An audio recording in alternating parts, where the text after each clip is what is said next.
નમસ્તે. ગયા લેક્ચરમાં આપણે અખબારી નોંધ છે એ અડધો પાઠ સમજ્યા હતા. હવે આજે આપણે બાકીનો જે પાઠ છે એ સમજવામાં પૂર્ણ કરીશું.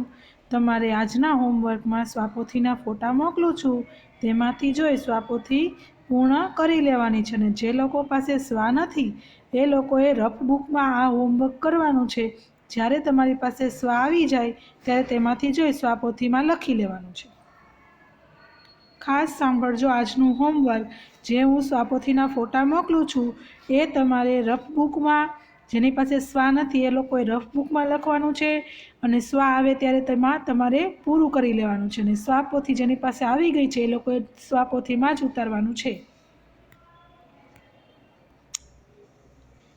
પાઠ 11.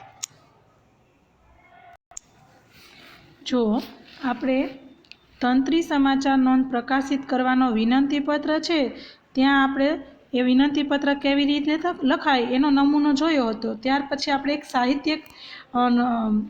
સાહિત્યક સમાચારની નોંધ કેવી રીતે સમાચાર પત્રમાં આપવી જોઈએ એ આપણે જોયું હતું. ઇન્સ્ટિટ્યૂટ ઓફ જેનોલોજી લંડન અમદાવાદને ઉપક્રમે હસ્તપ્રત વિદ્યાના કોર્સના ડૉક્ટર ધીરુભાઈ ઠાકરની અધ્યક્ષતામાં સમાપન સમારોહ નિમિત્તે શ્રી મૈત્રેયી દેશપાંડે અને ડૉક્ટર કુમારપાળ દેસાઈના હસ્તે પ્રમાણપત્ર વિતરણ.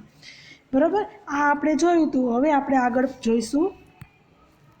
ગુજરાત વિશ્વકોશ ટ્રસ્ટ, ઉસ્માનપુરા, અમદાવાદ, બપોરે 12 થી 2. હસ્તપ્રત એટલે હાથથી લખેલી પ્રત. ઇનામ વિતરણ નાના ભમોદરા ગામ પરિવાર મંડળ. 9મો ઇનામ વિતરણ તથા સ્નેહ મિલન સમારોહ પટેલવાડી, ભીડભંજન હનુમાન પાસે, બાપુનગર, અમદાવાદ. જો આ એક ઇનામ વિતરણનો કાર્યક્રમ છે, એની જાહેરાત આપેલી છે કે ઇનામ વિતરણનો એક કાર્યક્રમ યોજાવાનો છે. એમાં લખ્યું છે નાના ભામોદરા ગામ પરિવાર મંડળ. 9મો ઇનામ વિતરણ સમારોહ છે એટલે લખ્યું છે 9મો ઇનામ વિતરણ તથા સ્નેહ મિલન છે સાથે, એટલે સ્નેહ મિલન સમારોહ પણ છે. એટલે બંનેની જાહેરાત છે આપેલી છે, અને એનું સ્થળ આપેલું છે કે ત્યાં ઇનામ વિતરણ તથા સ્નેહ મિલન સમારોહ યોજાવાનો છે. તેનું સ્થળ છે પટેલવાડી, ભીડભંજન હનુમાન પાસે, બાપુનગર, અમદાવાદ. સાંજે 4:30. વ્યાખ્યાન ધી થિયોસોફિકલ સોસાયટી અમદાવાદના ઉપક્રમે અંબાલાલ ખત્રીનું જે કૃષ્ણમૂર્તિ પર વક્તવ્ય. વિષય the first and the last freedom. Lalita complex, Mithakhali 6 રસ્તા, નવરંગપુરા, અમદાવાદ. સાંજે 6:30. જો આ આપણને વ્યાખ્યાન યોજાવાનું છે કોઈ મહાન વ્યક્તિનું. એ વ્યાખ્યાનની કયા સમયે, કયા સ્થળે અને કોના વિશે વ્યાખ્યાન છે, ને કોણ વ્યાખ્યાન આપવાનું છે એ બધાની માહિતી, એ બધાની જાહેરાત છે એ કેવી રીતે છપાય અને એમાં શું શું માહિતી હોય એ આપણને અહીંયા બતાવવામાં આવ્યું છે. કે વ્યાખ્યાન છે એ ધી થિયોસોફિકલ સોસાયટી અમદાવાદના ઉપક્રમે અંબાલાલ ખત્રીનું જે કૃષ્ણમૂર્તિ પર વક્તવ્ય, જે કૃષ્ણમૂર્તિ છે એના ઉપર વક્તવ્ય આપવાના છે. વિષય છે એનો the first and the last freedom. Lalita complex, એનું એડ્રેસ છે લલિતા કોમ્પ્લેક્સ, મીઠાખળી 6 રસ્તા, નવરંગપુરા, અમદાવાદ. અને સમય છે સાંજે 6:30 વાગે. આ જાહેરાત આપણને આપેલી છે. જે લોકો આપણે વ્યાખ્યાનમાં ભાગ લેવો, વ્યાખ્યાન સાંભળવા જવું હોય એ લોકો માટે આ જાહેરાત આપી હોય એ લોકોએ, તો એ જાહેરાત આપતા પહેલાં એ લોકોએ આટલી બાબતો છે એનું ધ્યાન રાખી અને ખાસ એ આપવી પડે. થિયોસોફિકલ એટલે સર્વ જ્ઞાનનું મૂળ ઈશ્વર જ્ઞાન છે એવા સિદ્ધાંતને લગતું. વક્તવ્ય એટલે ભાષણ અથવા પ્રવચન. ફ્રીડમ એટલે આઝાદી. ધાર્મિક સમાચાર નોંધ. સુંદરકાંડ. જય શ્રીરામ સુંદરકાંડ પરિવાર અશ્વિનકુમાર પાઠકની વ્યાસપીઠે 4 જૂનું ભગવતીનગર, મીઠાપાણી દરવાજા પાસે, સરસપુર, બપોરે 4:30 થી 6.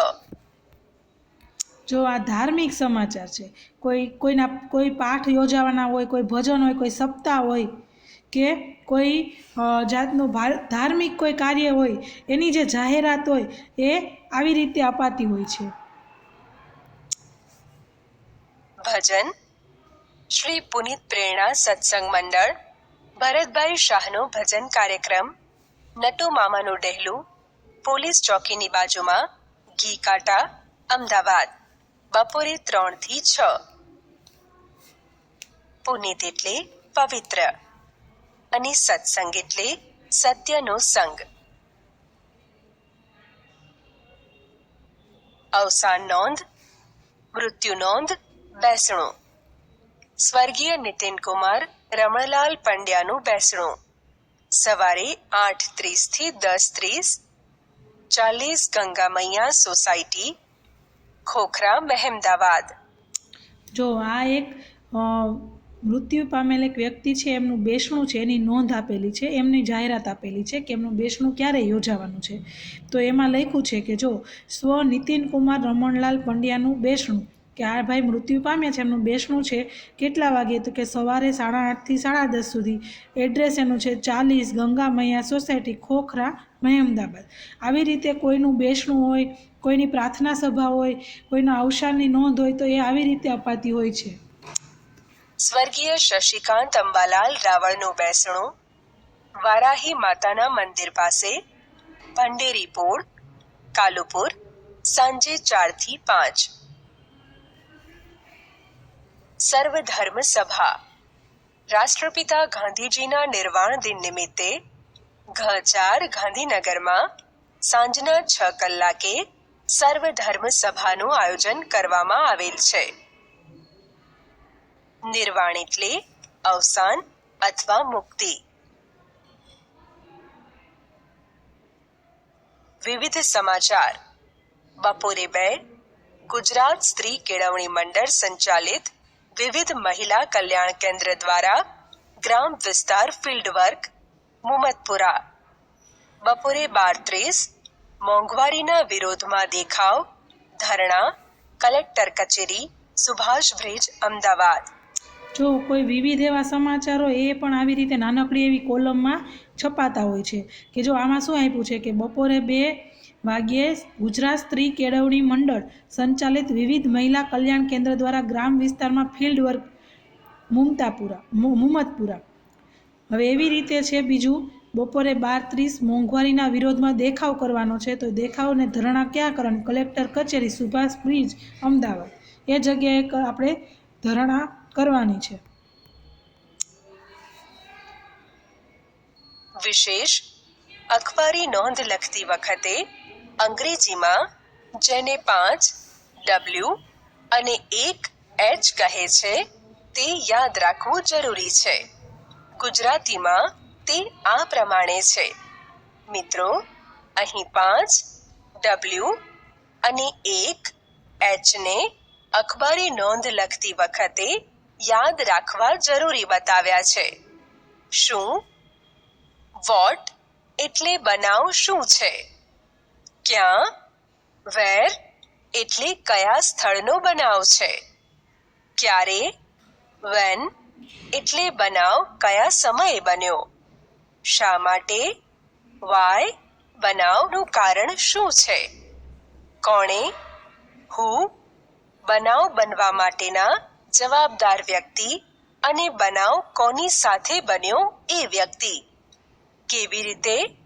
હાઉ બનાવ કેવી રીતે બન્યો? જો આમાં આપણને કીધું કે શું, ક્યાં, ક્યારે, એટલે કે બનાવ શું છે, એમ શું બનાવ બની ગયો, ક્યાં બનાવ બન્યો, કઈ જગ્યા એમ, અને ક્યારે બનાવ બન્યો, કયા સમયે બન્યો એમ, અને શા માટે આ બનાવ બન્યો, અને કોણે આ બનાવને અંજામ આપ્યું, કે કોણે આ બનાવ કર્યો એમ, કોણે આ કાર્ય કર્યું એ, અને કેવી રીતે થયું. કેવી રીતે એટલે હાવ, અને બાકીના જે શબ્દ છે શું એટલે વોટ, ક્યાં એટલે વેર, ક્યારે એટલે વેન, શા માટે એટલે વાય, અને કોણે એટલે વુ. આ 5 W થયા, અને H એટલે હાવ. એક જ વાર Hનો ઉપયોગ થયો. Hથી સ્પેલિંગ શરૂ થાય એક જ છે હાવ.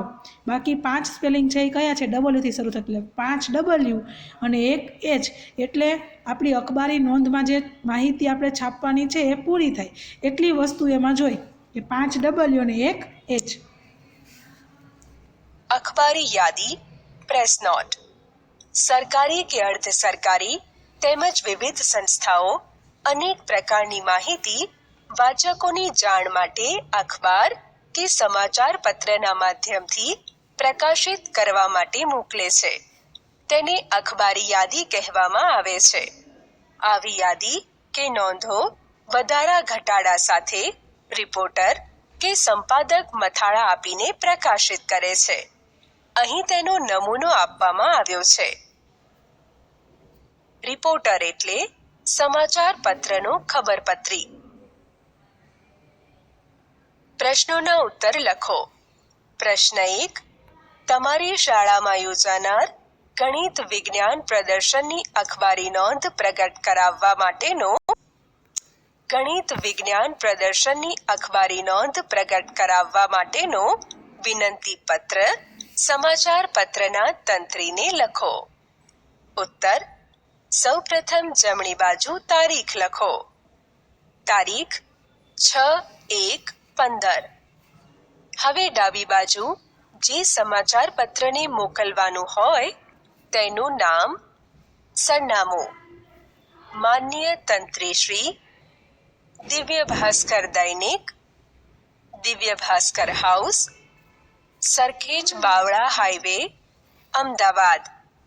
ત્યારબાદ ટૂંકમાં વિગત આપવી. સાદર પ્રણામ.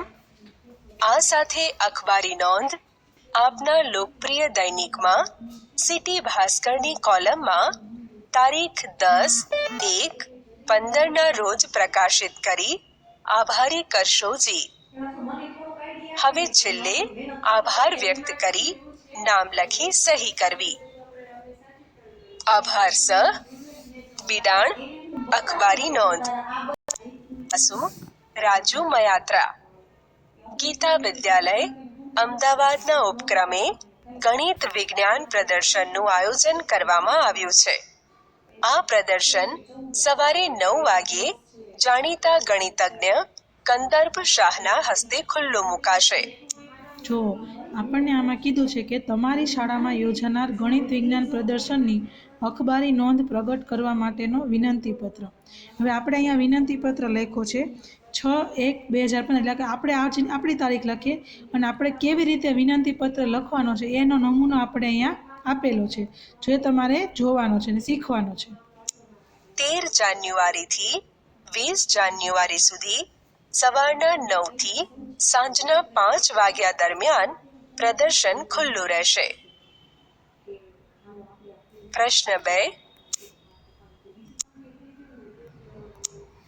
પ્રશ્ન 2. સૂચના મુજબ કરો. અહીં આપેલ શબ્દોને શબ્દકોશના ક્રમમાં ગોઠવવાના છે. મિત્રો, અહીં ટપાલ, ટેલિવિઝન, ઈમેલ, મોબાઈલ, દૂત, અખબાર અને કબૂતર શબ્દોને શબ્દકોશના ક્રમમાં ગોઠવવાના છે. તેમાં સ્વરથી શરૂ થતા અખબાર અને ઈમેલ શબ્દો પહેલા લખાશે, પછી કક્કાવારીના ક્રમ મુજબ કબૂતર, ટપાલ, ટેલિવિઝન, દૂત અને મોબાઈલ શબ્દો લખાય. શોધના વિકાસ ક્રમમાં ગોઠવો.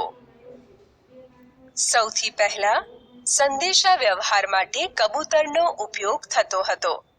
પછી માણસનો ઉપયોગ થવા લાગ્યો અને સંદેશ લઈ જનારા વ્યક્તિને દૂત નામ અપાયું. વર્ષો જતા ટપાલનો જન્મ થયો. સંદેશા વ્યવહાર માટે ટપાલ સસ્તી અને ઉપયોગી સાબિત થઈ. પછી આવ્યું અખબાર એટલે કે છાપું, સમાચાર પત્ર. છાપામાં રાજ્ય અને દેશના સમાચારો ઉપરાંતની માહિતી ઘેર ઘેર સુધી પહોંચી.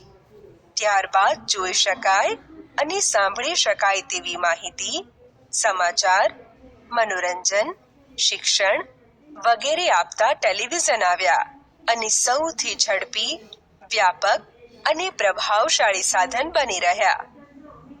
1930ના દાયકામાં કમ્પ્યુટરની શોધ થઈ. તેમાં ઇન્ટરનેટના માધ્યમથી લેખિત માહિતી, એક જગ્યાએથી થોડી જ વારમાં બીજી જગ્યાએ પહોંચાડવામાં આવી, એટલે કે ઈમેલ સેવા શરૂ થઈ. ઈસવીસન 1993માં વિશાળ દુનિયા જાણે કે એકદમ નાની બની ગઈ. આ સાલમાં ભારતમાં મોબાઈલ ફોનની શરૂઆત થઈ. મોબાઈલ ફોન સેવા માટે કોઈ તારના જોડાણની જરૂર નથી હોતી. આ ફોન સેવા માઇક્રોવેવ રેડિયો તરંગો દ્વારા ચાલે છે. પ્રશ્ન 3. અખબારી નોંધ કયા કયા શીર્ષક હેઠળ છપાતી હોય છે? ઉત્તર: અખબારી નોંધ સાહિત્યિક, વ્યાખ્યાન, અવસાન, મૃત્યુ નોંધ, બેસણું, ઇનામ વિતરણ, સર્વધર્મ સભા, ધાર્મિક સમાચાર નોંધ અને વિવિધ સમાચાર જેવા શીર્ષક હેઠળ છપાતી હોય છે.